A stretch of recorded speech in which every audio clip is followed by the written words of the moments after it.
පූ ටිකත් මේ උදේ පාන්දර හොඳට අරගෙන ඉන්නේ. මොකද පූ ටික වැහෙන්න හේතුවක් නැහැ. ඇයි හිමීට වෙන්නේ? තාම නගින ගමන්නේ ඉර. එයාට වැඩි දෙයට හිත යනවා. මොන දෙයටද හිත යන්නේ? වැඩි දෙයට. දෙයක් වැඩියෙන් හොඳට ලොකුවට තියෙනවා නම් අන්න රුබිස්කෝට හිත යනවා. මෙයා හොඳයි. මේ මොකෙද්ද මේ?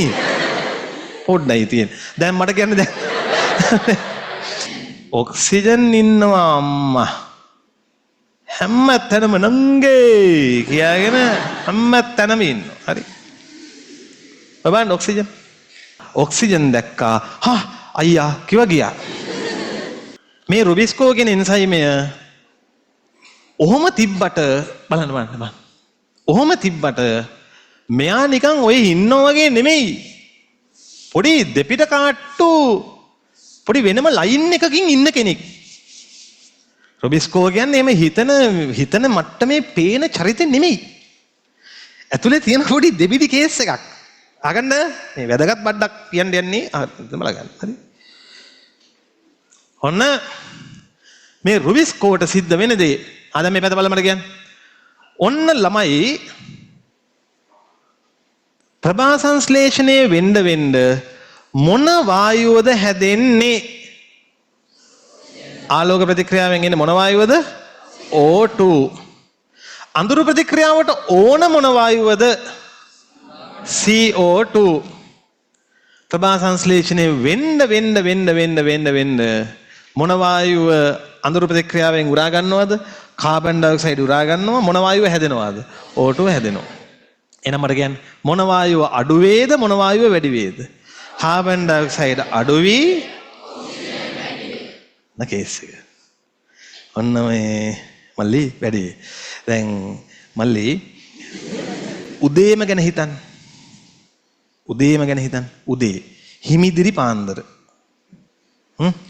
හිමිදිරි 4ට 3ට විතර මෙලෝදියක් දන්නේ නැති වෙලාව එන ගැහුවක් දන්නේ නැහැ බුදි. ඒ වෙලාවේ ඉරේලිය තියෙනවද? නෑ. හැබැයි ශ්වසනය වෙනවද නැද්ද? ආයේ ශ්වසනයක් ගගානේ වෙන්නේ. දැන් මට කියන්න මුළු පරිසරයේම මොන වායුව වැඩිද? කාබන් ඩයොක්සයිඩ් වැඩි. එහෙමනම් ශාක පත්‍ර අස්සටත් මොන වායුව රිංගනවද? Carbon dioxide. ශාක පත්‍ර අස්සට රිංගන්නේ මොනව හරහාද? අඩි වල දන්නවනේ. කවුද කිව්වේ? හොඳයි ඔලවලනේ තිබේ. ඔයාලා හොඳයිනේ. ශාක පත්‍ර වල තියෙනවා සිදුරු జాතියක්. මොනවද ඒවට කියන්නේ? පූ ටික. ඒව හරහා තමයි රිංගන්නේ. පූ ටිකත් මේ උදේ පාන්දර හොඳට අරගෙන ඉන්නේ. මොකද පූ ටික වැහෙන්න හේතුවක් නැහැ. කළා තියෙනවද පාරේ ඉන්නව බල්ලෝ රංචු.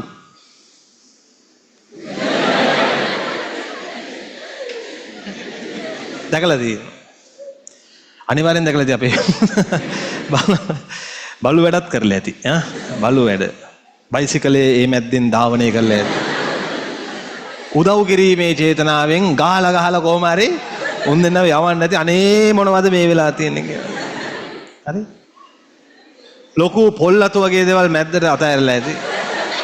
මේ වගේ මල්ල ජරා වැඩ ටිකක් කරලා ඇත්තේ. දැකලා තියෙනවද ඒ තමයි පුතේ රුබිස්කෝයි කාබන් ඩයොක්සයිඩ්. තේරුණාද? ඔතනම ඉන්නවා දැකලා තියෙනවද වටේ උන් જાතියක් බලන්න. උන්ට කියනවා හුලම් බල්ලෝ. මේකට හිත ගිය ගමන් ඌත් එක සෙට් වෙනවා. ඒ වගේ තමයි. තේරෙනවද? දැන් මේවා මතක් වෙන්න ඕනේ ඉස්සරහට හන්දියක් ගානේ.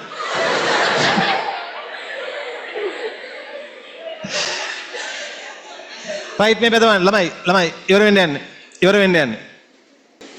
හරි?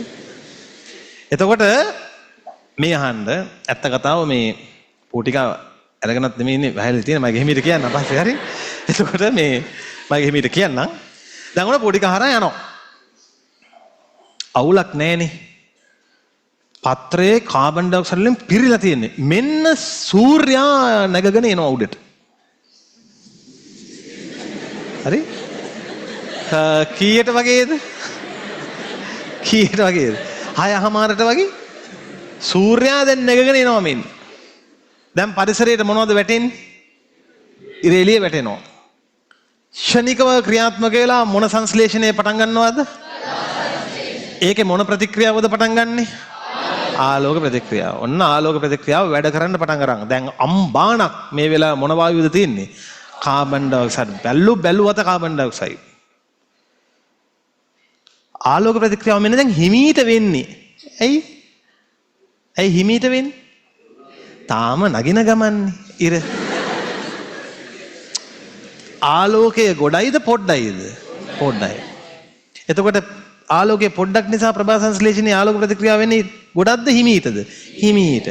ටික ටික වුණත් මොන වායුවද එන්නේ? ඔක්සිජන් එනවා හැබැයි. ගොඩක්ද පොඩ්ඩක්ද? පොඩ්ඩයි.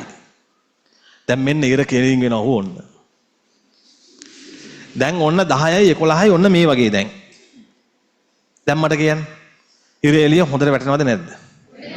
හොඳම එකෙන් වැටෙනවා. ආලෝක ප්‍රතික්‍රියාව හොඳටම කාර්යක්ෂමද නැද්ද? හොඳටම කාර්යක්ෂම. මොන වායුව හොඳටම එනවද? මොන වායුව හොඳටම අඩු වෙනවද? අන්න හොඳයි. අන්න හොඳයි. ඕක තවත් පොඩි කේසයක් එනවා. තව ටිකක් වෙලා යද්දි 12ට එකට විතර ශාකයෙන් ගොඩාක් මේ ජල වාෂ්ප එළියට යනවා. මොකද ජල වාෂ්ප එළියට යනවද කියන තනි නම? උත්ස්වේදනය. ඒ හින්දා ශාක පූටිකා අරගෙන තියනවද වහනවද? වහනවා. පූටිකා වහනවා. ජලය යනවනේ. දැන් මල මගුලයි. පත්‍රය ඇතුලේ තියෙන කාබන් ඩයොක්සයිඩ් ටික විතරයි. දිගින් දිගටම ප්‍රභා සංශ්ලේෂණය වෙන නිසා කාබන් ඩයොක්සයිඩ් දිගින් දිගට මොකද වෙන්නේ? අඩු වෙලා ඔක්සිජන් හොඳටම වැඩි වෙනවා. ඇයි පූටිකත් මොනව වෙලාද? වැහිලානේ. එළියට යන්නත් බෑ.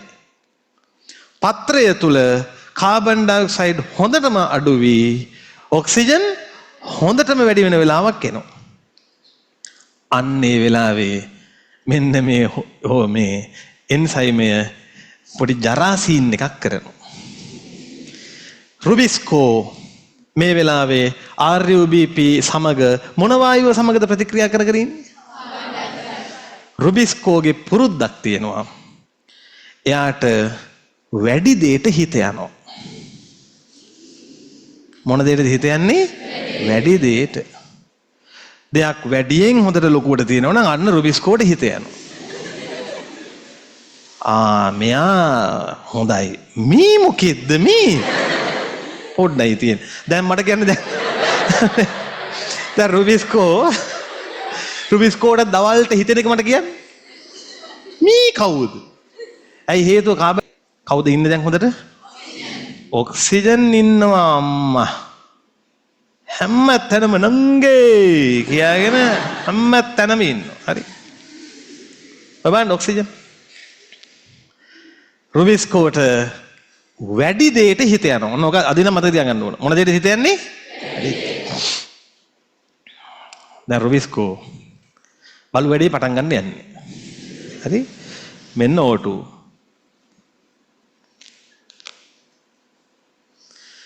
කාබන් ඩයොක්සයිඩ් සම්බන්ධ කර ගැනීම පැත්තකින් තියලා රුබිස්කෝ විසින් RUBPට සම්බන්ධ කරනවා මොන වායුවද? ඔක්සිජන්. බලුම බලු වැඩක් කරන්නේ. චපල එකියක්. හරි? චපල එකියක්. ඔන්න දැන් රුබිස්කෝ කියනවා.